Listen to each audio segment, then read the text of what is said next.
best chocolate chip cookies ever.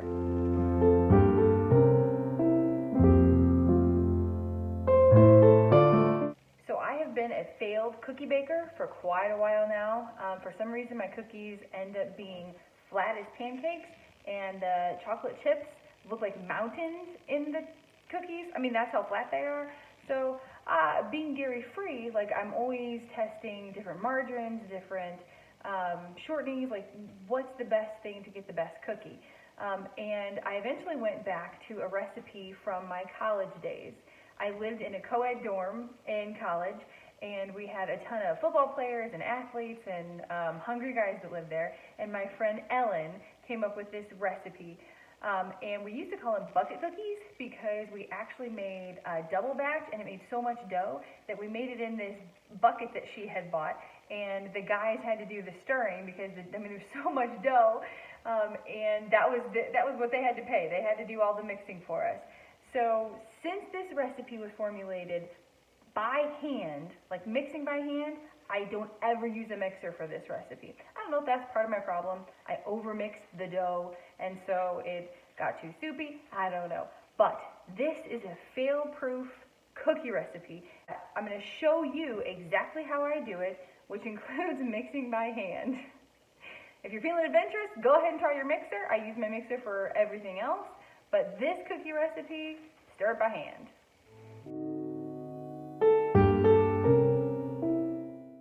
Okay, we're gonna start with 3 cups of flour. I just use all-purpose flour. You can try this recipe with, some whole wheat flour, but I use all-purpose.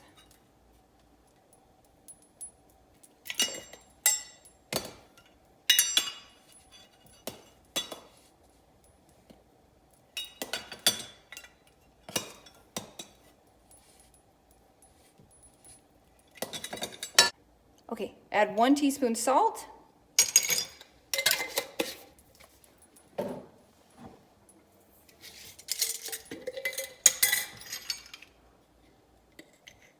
And 1 teaspoon baking soda.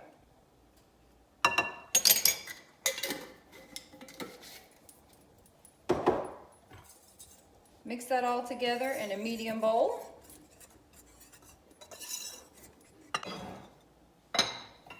Okay, now we're going to do 1 cup of sugar, white granulated sugar,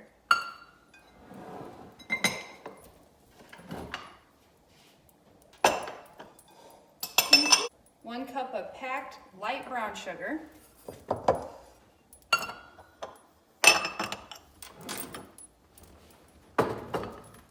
2/3 a cup butter flavored Crisco, and 2/3 a cup margarine. I like the Smart Balance. This is the best tasting one for me, and it's also the best for baking that I found. 2/3 a cup margarine. So get your butter and your sugar mixed up together first. Now I do realize that I say butter a lot, but obviously these are dairy free, so it's really your margarine and your shortening. Get your arm workout in here too. Okay, there we go. Nice and mixed up.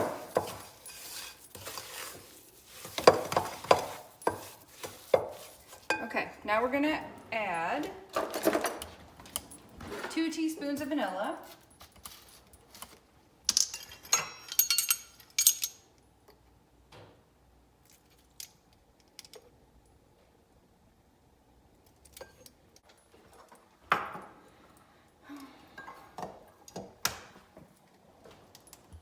And 2 eggs.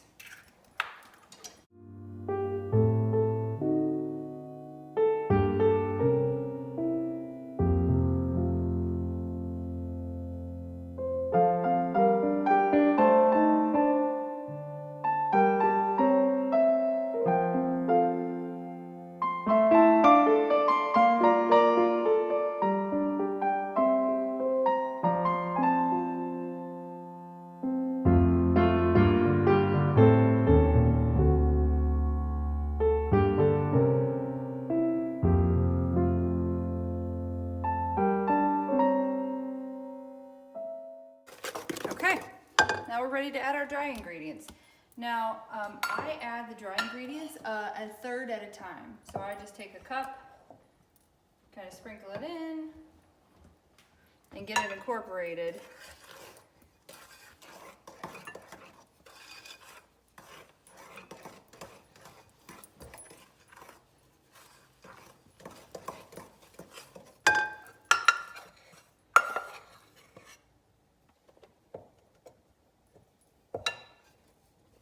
Oh dear.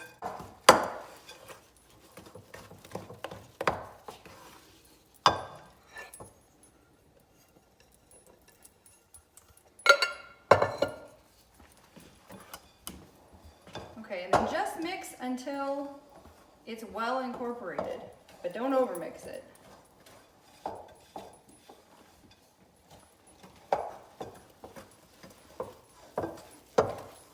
Ooh, my arm is burning.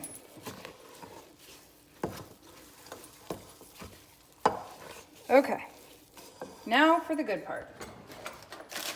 So for those of us who are dairy-free, there's lots of different brands of dairy-free chocolate chips that you can get. I like this Enjoy Life. Get it from Deerberg's. And it's allergy-friendly. It's got no gluten, wheat, peanuts, tree nuts, dairy, casein, soy, egg, sesame. Lots of different things it doesn't have in here. And it's really good. I get the semi-sweet. For those of you who are making these for people that can have dairy, then I like to mix the chocolate. I like to do semi-sweet, dark, and a little bit of milk chocolate. And I like to do chunks and little pieces just because it adds interest to your cookie. If you're gonna use pecans, then now's the time to go ahead and add them in. And I like to add about a half to 3/4 of a cup of pecans.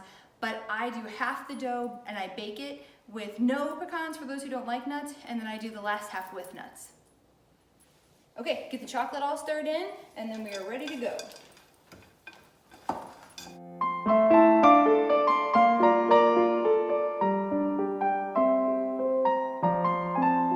Okay, for these cookies, you're gonna have to get your hands dirty a little bit. I take a regular tablespoon, mount it up, and I just make it into a ball. About that big.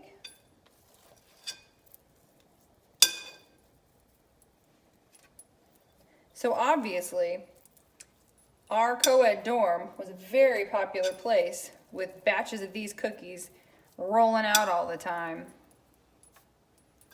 Not only did it provide good cookies, I think it also provided a little sense of comfort, something of home.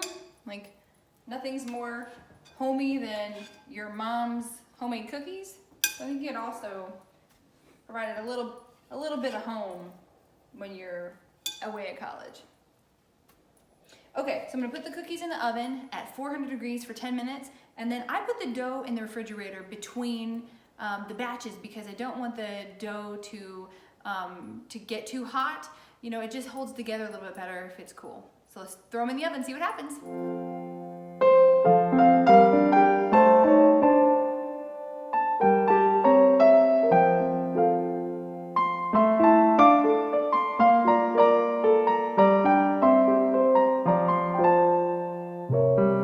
So let your cookies cool on the sheet for about a minute or two before you move them onto the wire rack.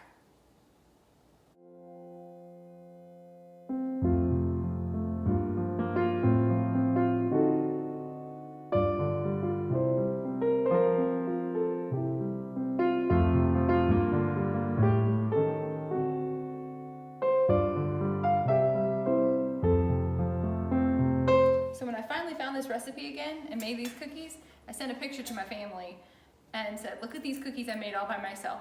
And one of my sisters said, yay, no more chocolate chip mountains in your cookies. As you can see, these are perfect, and they are perfect every time. This is a foolproof chocolate chip cookie recipe.